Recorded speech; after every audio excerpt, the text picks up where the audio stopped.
welcome back to Land Matters, the podcast of the Lincoln Institute of Land Policy. I'm your host, Anthony Flint. Well, as we continue to celebrate our 75th anniversary, we started as the Lincoln Foundation in 1946.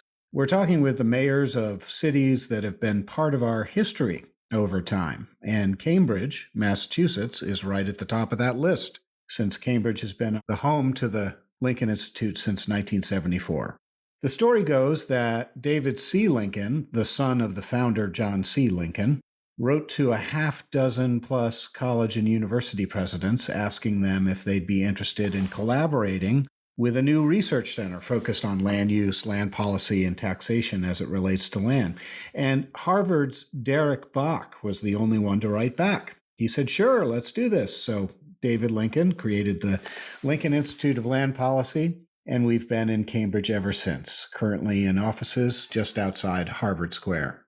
Well, there are lots of nonprofits in Cambridge, of course, but I can think of at least two world-famous universities that come to mind. But as the years went by, I think we found we had a lot of common goals with the city of Cambridge: sustainability, affordable housing, and good property tax policy, just to name a few.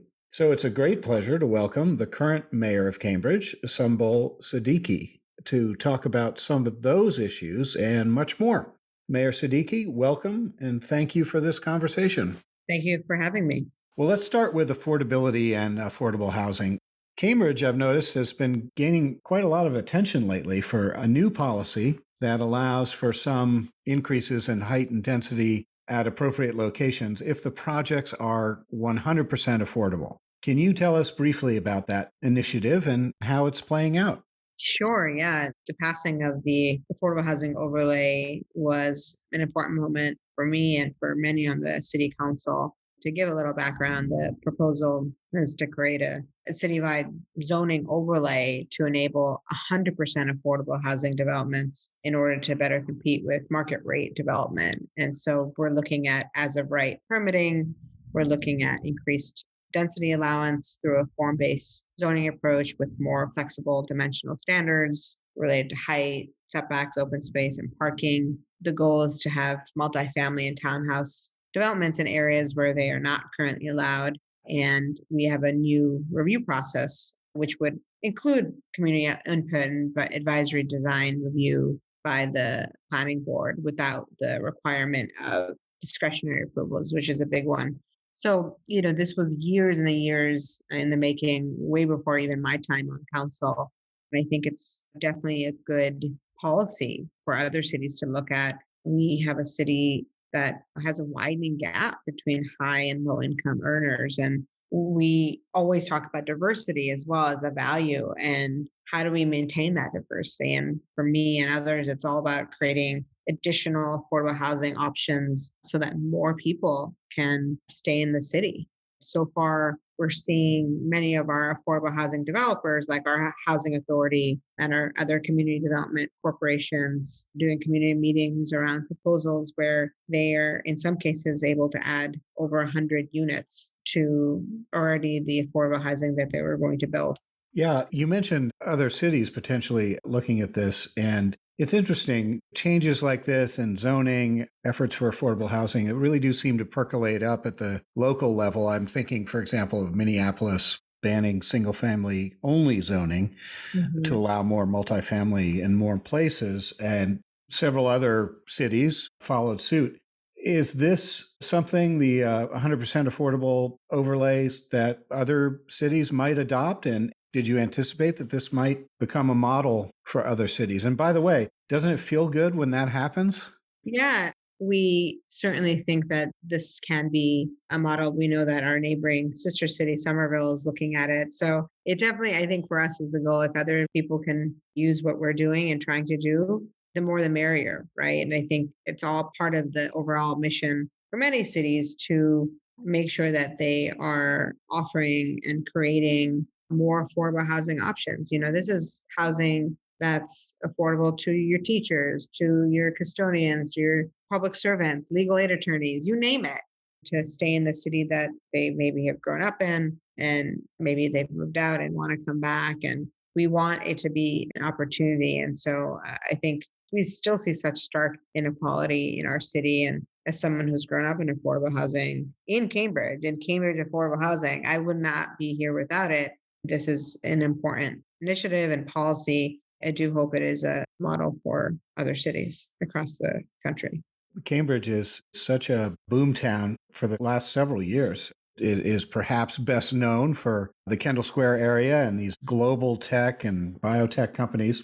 And there has been a lot of higher end housing development. Can you tell us about a few other policies that are effective in maintaining more of that economic diversity? Sure. In addition to the affordable housing overlay, Cambridge has utilized a variety of solutions. One of the ways we've been able to have the affordable housing stock that we do is through the city's inclusionary housing program, and income eligible households can access affordable rental and homeownership units in privately owned residential buildings. So, under these provisions, developments of 10 or more units are required to allocate 20% of the residential floor area for low and moderate income tenants, or moderate and middle income home buyers. So it really has been an important way to produce housing under these hot market conditions that certainly, I think, biotech, universities, the commercial development we have, it all kind of relates together that, the more people we bring to the city, the more we'll have that insatiable housing demand. So how do we create more affordable housing? Other things that I think we really want to focus on is how do we use our city owned public property that is available for disposition to develop housing? And we have some property that we can build on. And so there's the council pushing on that. We've had property that's come to us through our universities too. So how do we utilize all the policies that exist and think of it as a toolbox, because it's going to take a variety of tactics to maintain the households that we need.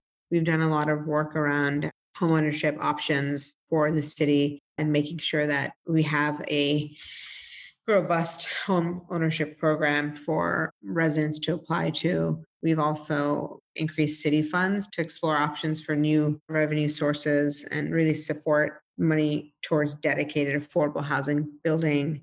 Preservation is also a big, big part of the policy around affordability. We this year have been working on affordability of about over 500 units in North Cambridge. These are the buildings I grew up in, and we've put in probably it's going to be over $50 million to help preserve these market rate buildings. Essentially, they're expiring use properties. So it's a little technical, but there's so many tools and there's a long way to go. Now, I have to ask, we've all been through the past year. How did the pandemic reveal to you how there were these disparities and racial justice issues as well that seem to be ingrained in a way in the economic success of the city and the region? The pandemic has revealed a lot of the fault lines, and we saw firsthand the disproportionate impact COVID has had on our Black and Brown community. It's highlighted the longstanding issues around healthcare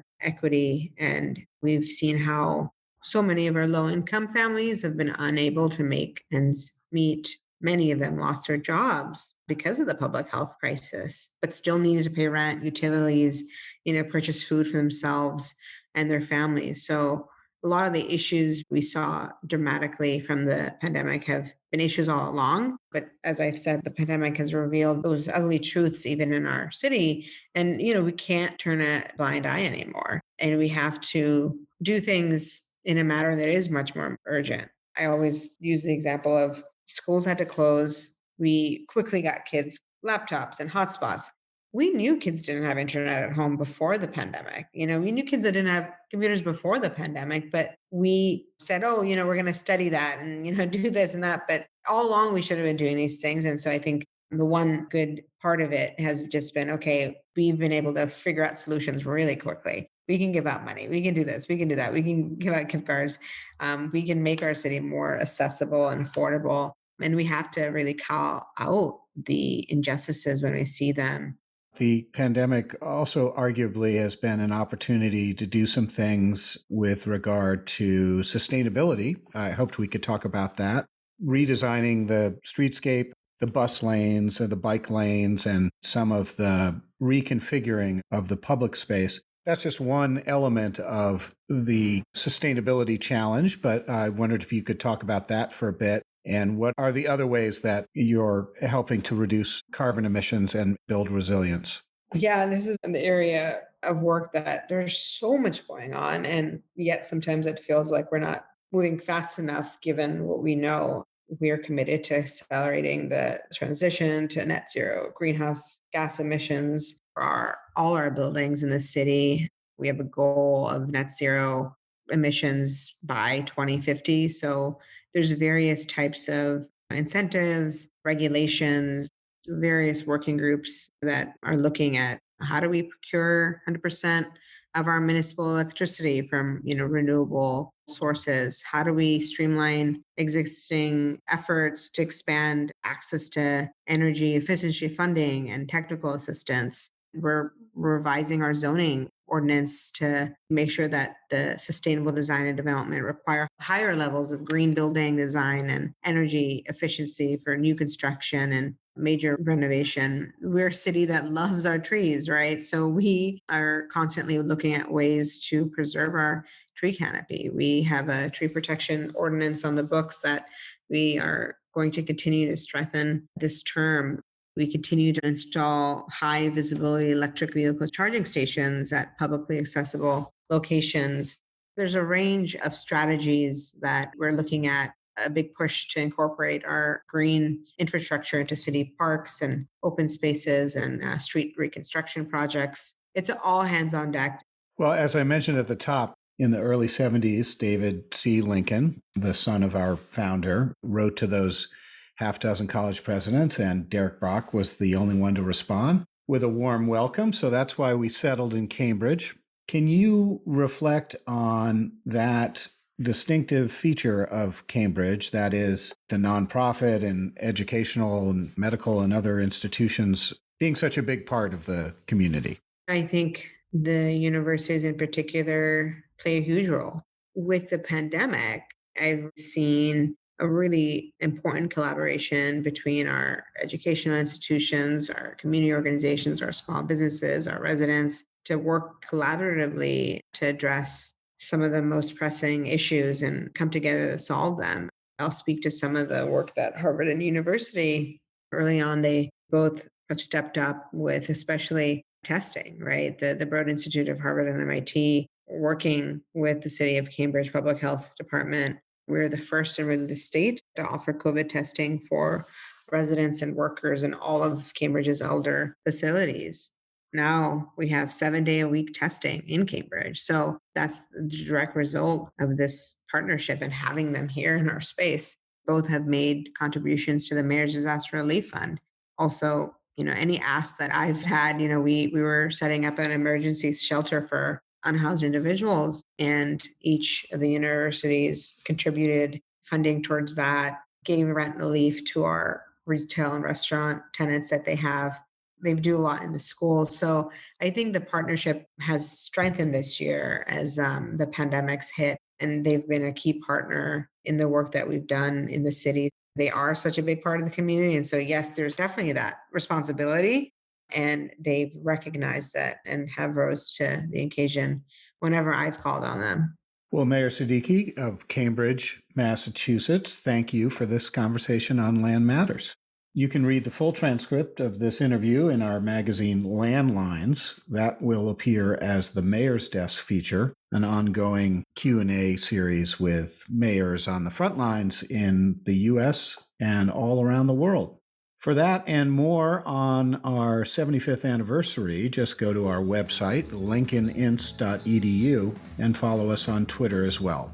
The handle is easy to remember. It's @LandPolicy. That will do it for this episode of Land Matters. I hope you enjoyed the show. Please subscribe if you haven't already. I'm your host, Anthony Flint. Thanks for listening.